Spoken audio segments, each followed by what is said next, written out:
से वफादार को गद्दार बनाकर ये किसको मुसल्लत किया हकदार बनाकर। हम पसंद लोग हैं हमसे न उलझना, हम पसंद लोग हैं हमसे न उलझना, रखते हैं कलम हाथ में हथियार बनाकर।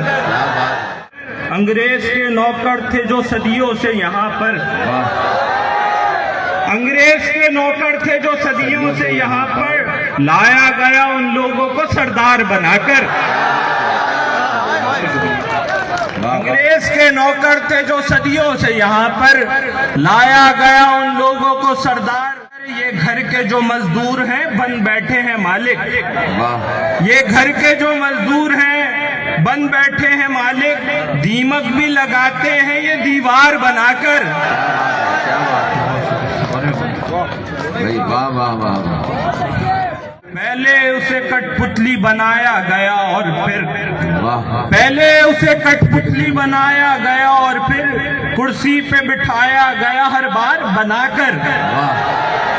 तू अहले सुखन है तो यही फर्ज है तुझ पर, तू अहले सुखन है तो यही फर्ज है तुझ पर, हर बार हर एक जुल्म का अखबार बनाकर।